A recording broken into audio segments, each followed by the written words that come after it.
I guess if it is an injured pet or livestock, or where does it go when it comes to our local veterinary practice? So, Michael, what's been your experience? Certainly, we started to see quite a few sick animals coming into Corumban Fair Vet. They all were consistently started to be lethargic, and they were vomiting, so they came down to us, and we certainly did some blood tests, and they all consistently showed elevated liver enzymes, well above the normal levels of liver enzymes.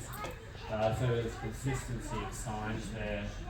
And unfortunately, some animals like Axel did make a recovery, which was good, but other animals might have taken the bait in much larger amounts, especially, unfortunately, Labradors, which like to eat a lot.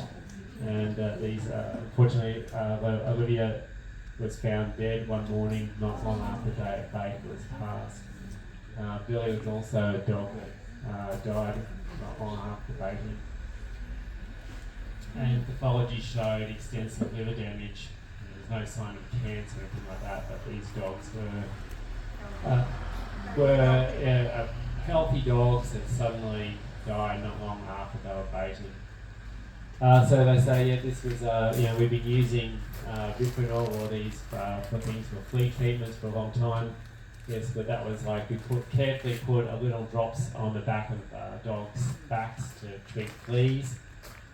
Certainly, and these are still toxic chemicals, and some animals still react to these poisons. You have to be careful. There are poisons, and animals will react to poisons, so you can't say they're always safe. And so all chemicals have to be used with precautions, and some animals react to flea toxins, and you have to look at alternatives or use a different product. So to say it's completely safe is bunkum. All these chemicals, should be used with precaution. And you shouldn't just be willy-nilly letting animals have access to it. So it's still a very hard thing to prove because the vet didn't give out this chemical. So you have to do the testing yourself. There's a chemical residual laboratory, and they've told us that you can actually test for these chemicals, but it's about $500 per chemical, and it's up to that person to fund that themselves, and that's a lot of money that may or may not prove effective. It's certainly a great shame that pets have been lost their lives, and it's still very hard to prove, but there seems to be accumulation of evidence. I can't say, well, this animal definitely did it, but there's a consistency of signs out there to say that not long after these baitings were applied, these animals suddenly became acutely sick, had liver toxins, vomited, and some of them recovered, but unfortunately also, and some animals have lost their lives. Michael, for the avoidance of doubt, and there's always this thing around proving causal correlation, but anecdotal evidence is strong. For the avoidance of doubt, is there any doubt in your mind that the fire ant baiting program is causing problems here? There seems to be a very strong level of evidence, consistency of science. There's so much, consistency there that these animals were sick days after the application. But it'd be so good to be able to test for those toxins. It's a better standard if we somehow could do the testing of a sick animal, and also about the bait. We'd be able to collect the bait and prove that was what was being applied was the poison that we found in the animals. So that's sort of a standard we need to look for if you have a sick animal. Be willing to test for it. Okay. And I'm going to introduce Alison in a minute to talk a little bit to this as well, local resident. But we keep coming back to this thing. You want us to test for it? We have to test for this? Yes. So the question is, exactly. Well, hang on. You're running a program. You put it together. You are promising us it's safe over and over and over. But when we see this sort of anecdotal evidence, which is really compelling, and from a local vet, and I'm sure it's happening elsewhere, we have to test to prove this. There's something going wrong. Now, Alison, you're a very staunch Sorry. advocate of different things. Well, you know. Hi everyone. Some of you I have probably spoken to on social media, so it's really good to see you all here tonight. Yes, I am emotional. You got this. Sorry.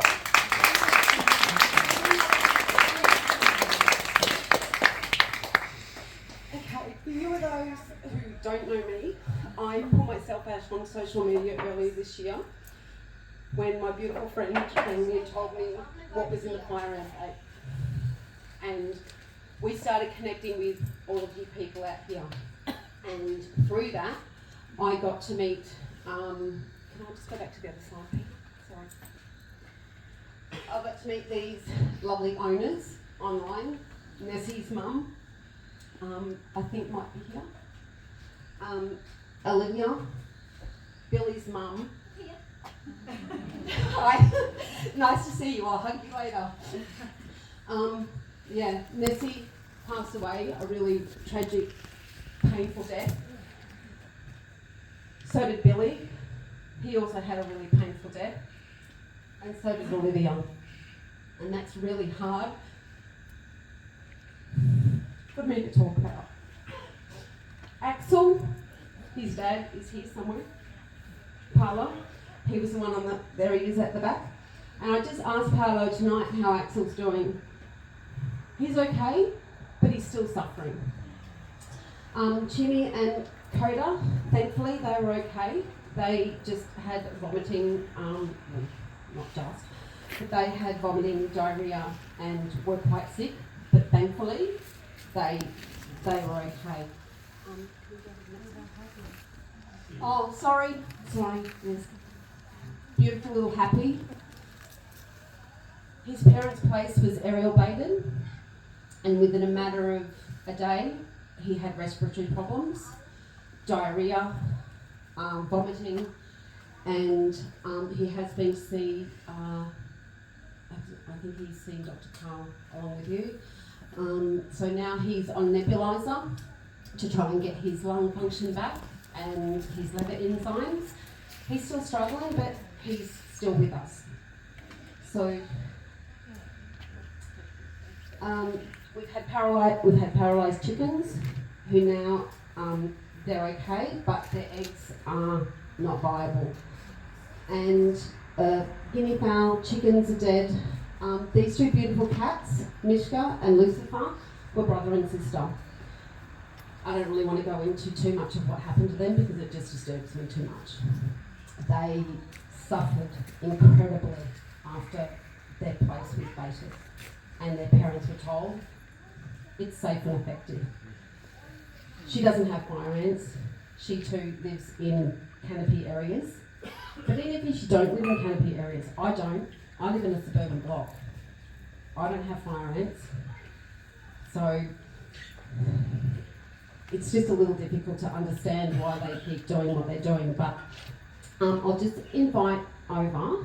This is just impromptu, sorry. This is Kashazina's daughter, Ava, and she is going to speak about her pets, which is Willow and the snake eggs. Hi. So I breed snakes. I've been breeding snakes for 4 years. And these are what you call slugs. So slugs are infertile eggs. So something has happened in the snake's reproductive system that's caused it to produce 0 fertile eggs. There was 2 okay eggs in this batch of eggs, and they had horrible veins, which means they're unlikely to survive. And this female has produced for me 3 years in a row beautiful pearly white eggs. And this is the first year where she's produced all slugs. And look, it takes so much effort from the female to create these eggs just to produce all duds. And you can't prove it, but it's kind of weird that a perfectly healthy female that creates perfectly healthy eggs and perfectly healthy hatchlings creates an entire clutch of infertile eggs. And this is my cat, Willow. She's 9 years old and has had 0 health health issues, and as soon as the fire ant baiting happens, she gets a pyometra, which is an infection of the uterus.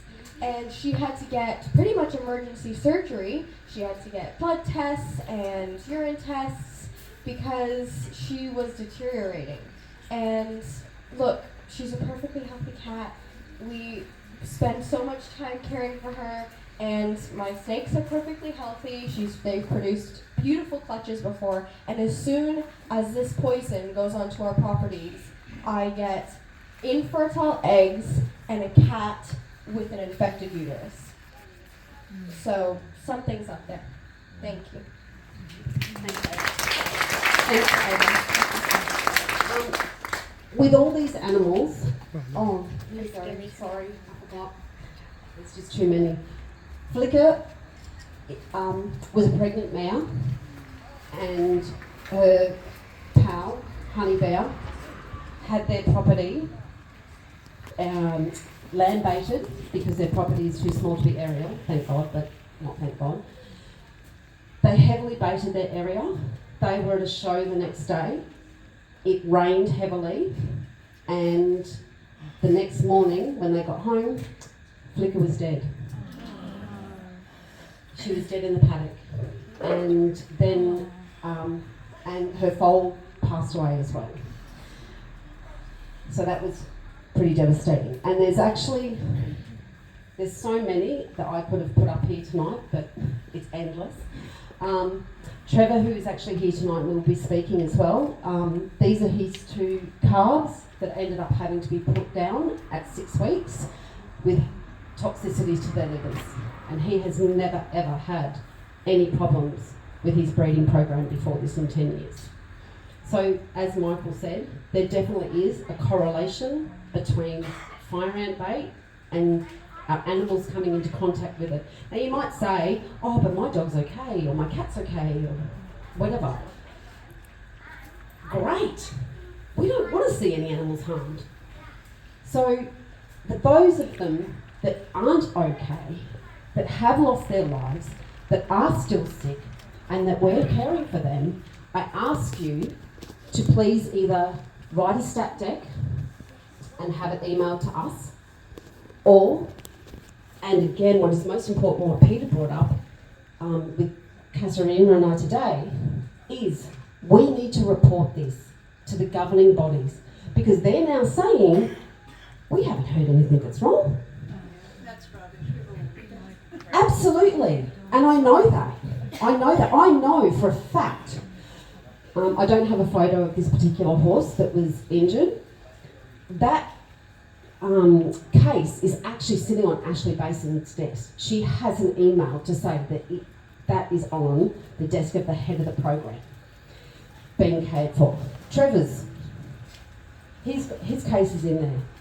I know several others that are too. Yeah, I've reported cases to the AVPMA. And I was just, sorry, you got this, and you can speak about that too. Yeah, I reported the case and they acknowledged that they're sending the reports. So I've definitely sent the reports. It's been reported. Exactly, but they're telling us no, it hasn't, and that only came out in like a week ago. And I thank you, Michael, for standing up and putting yourself out there and making that report, because there's many vets that are seeing this and aren't putting it out because it's their livelihood, and I get that. So thank you very much for doing that.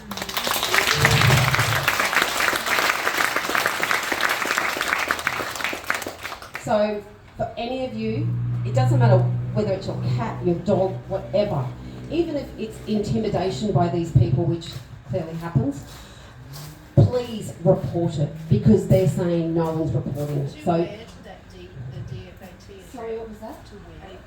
Yep, no. That is something that we need to, we haven't got. You can report to the AVPMA as a reporting website. And we We send a link. yes, we will get that link and we'll put it up so we can have that reporting link for all of you. And even the intimidation one, I do have that link because it was sent to me because I told them that I was intimidated on my front fence and told I was going to have my place poisoned. So, yes, darling? Yes. No. Go ahead. Okay. So the bears are lost. Oh, I'm sorry. hi. Thank Thank you. What I wanted to ask was, when we're reporting these things, we're basically reporting it to the people that are running the program. Yeah. Yes. So is there any way that we can change that? There should be a separate. There is. Look, there's a system.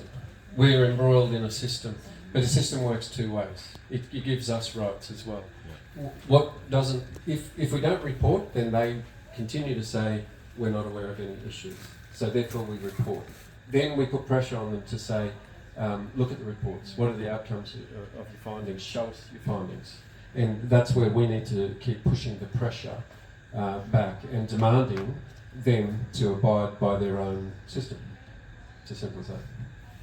Excuse me, could I just ask, I've been told that my property is going to be sprayed within the next 3 months. And I have no sign of any fire ants on the property. We have eggs in the incubator due to hatch on the 26th of this month.